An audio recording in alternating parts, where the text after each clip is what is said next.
मटकापुर गांव में दो भाई रहते थे, रामलाल और मोहन। कुछ हफ्ते पहले ही उनके पिता का देहांत हो गया था। तो अब समय आ गया है जमीन के बंटवारे का, मोहन। लेकिन भैया, क्या हम पहले की तरह साथ में खेती नहीं कर सकते? नहीं भाई, जब तक पिताजी थे तब तक साथ में काम हो गया, अब और नहीं। अच्छा, तो किस्मत तय करेगी कि किसको कौन सी जमीन मिलेगी। हाँ, ये लो, इन दो कागजों में से एक चुन लो। ठीक है, ये लेता हूं। देखते हैं, ओह, तुम्हारे हिस्से में घर के दाहिनी तरफ की जमीन आई है। ठीक है, हम दोनों कल से अपनी अपनी जमीन पर ही काम करेंगे। ठीक है भैया। दीदी, चलो अब खाना बनाते हैं। आज तुम ही बना लो छोटी, मेरी तबीयत कुछ ठीक नहीं। और हाँ भैया, मैं जाकर लकड़ियां लेकर आता हूँ। ठीक है, जाओ। भाग्यवती, मैंने ठीक किया ना?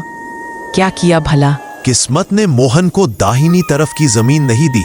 असली बात यह है कि ये किस्मत मैंने खुद लिखी है। देखो, दोनों कागजों पर दाहिनी तरफ की जमीन ही लिखा था। मतलब जो भी चुनता उसे वही जमीन मिलती? हाँ, क्योंकि कुछ दिन पहले मैं मिट्टी की जांच करवाया था। बाईं तरफ की जमीन ज्यादा उपजाऊ है। वाह, कमाल की सोच है आपकी। देखो भाग्यवती, ये है असली सोने की फसल। अब हम अमीर बन जाएंगे।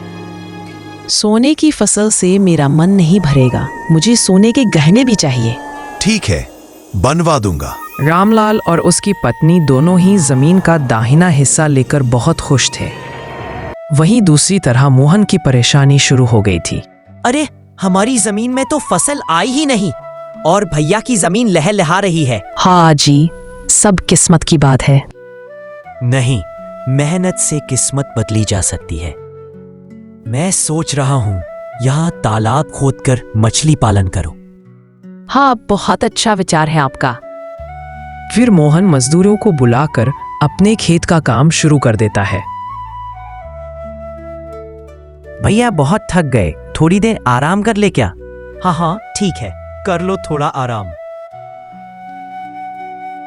थोड़ी देर आराम करने के बाद मजदूर फिर से काम शुरू कर देते हैं। पानी आ गया, पर ये तो गर्म है। जल्दी गड्ढे से बाहर निकलो। क्या हुआ? तुम लोग इतने परेशान क्यों दिख रहे हो? भैया, जमीन से गर्म पानी निकल रहा है। अब तो मछली पालन भी नहीं होगा। समझ नहीं आता अब हम क्या करेंगे। ये सब सुनकर रामलाल मन ही मन सोचता है, अच्छा मौका है मोहन को घर से निकालने का। उसके बाद घर और ये पूरी जमीन मेरी हो जाएगी। सुनकर दुख लगा, पर क्या करे, जैसी जिसकी किस्मत पर सुन। अब घर आधे आधे पैसे से ही चलेगा। भैया, मेरी हालत तो आप देख ही रहे हो, मैं कहाँ से इतने पैसे लाऊंगा? हाँ भाई, पर महंगाई भी तो खराब हो गई है, इसलिए दोनों को पैसे देने होंगे। घर में सिर्फ वही रहेगा जो पैसे देगा। आप चिंता मत करो, सब ठीक हो जाएगा। हम फिर मेहनत करेंगे। भगवान मेहनत करने वालों की हमेशा मदद करते हैं। मोहन रोज गांव में जाता काम ढूंढने पर मोहन को कोई काम पसंद ही नहीं आता, क्योंकि मोहन अपने खुद का व्यापार करना चाहता था। ऐसे ही एक हफ्ता बीत जाता है। फिर एक सुबह, चाय बनाने के लिए पानी गर्म करना है, पर लकड़ी ही नहीं है। आप बाजार से लकड़ी ले आओ। क्यों ना पानी हमारे गर्म पानी के तालाब से ले आए, लकड़ी भी बचेगी। हाँ हाँ, ये सही है। और क्यों ना हम ये गर्म पानी बेचें, लोगों को लकड़ी जलाकर पानी गर्म नहीं करना पड़ेगा। तुम कैसी बातें कर रहे हो? तुम, ऐसा कभी होता है भला? अरे, मेहनत बचाने के बदले लोग पैसे देंगे। मेरा विश्वास करो, ये आइडिया काम आएगा। ठीक है, कोशिश करते हैं। आओ, गर्म पानी ले जाओ। नहाने, खाना बनाने, हर काम का गर्म पानी, सिर्फ 10 रुपए बाल्टी। आओ भाइयों, आओ। वाह, लकड़ी का खर्चा भी बचेगा, मुझे भी दो। हाँ भाई साहब, मुझे भी 2 बाल्टी दे दो।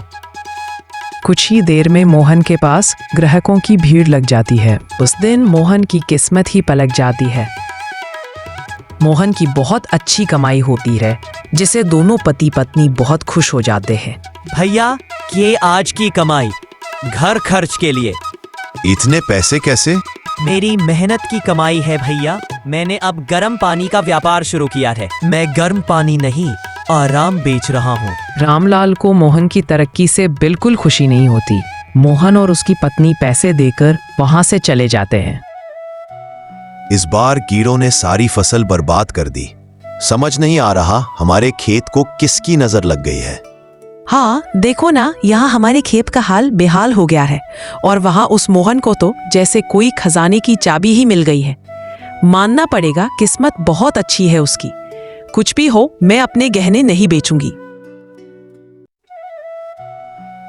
मैया, आप काफी दिनों से बोल रहे थे ना कि अब हमें अलग हो जाना चाहिए, तो मैं सोच रहा था क्या अब हम अलग हो सकते हैं क्या?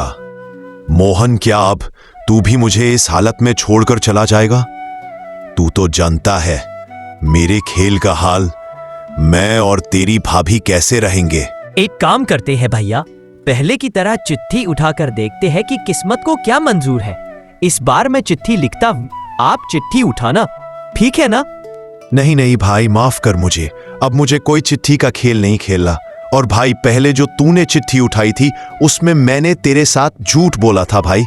बात ये थी कि अरे भैया छोड़िए अब पुरानी बातें। मैं भी आपका ही भाई हूँ और मुझे सब पता है। मैं तो आपके साथ मजाक कर रहा था। मैं आपको और इस घर को कभी नहीं छोड़ सकता और अब से ये घर आपके भाई की कमाई से ही चलेगा। इसलिए अब आपको कोई चिंता करने की जरूरत नहीं है। हाँ दीदी, हम हमेशा साथ रहेंगे। पिताजी बिल्कुल सही बोलते थे। तू सच में बहुत साफ दिल का है, इसलिए भगवान तेरे साथ बुरा नहीं होने देते। देखना किस्मत ने कैसे आज तेरी जेब पैसों से भर दी है और मेरा तो खेत ही उजड़ गया है। सच में भाई, आज मैं मान गया कि अच्छे लोगों के साथ अंत में सब कुछ अच्छा ही होता है।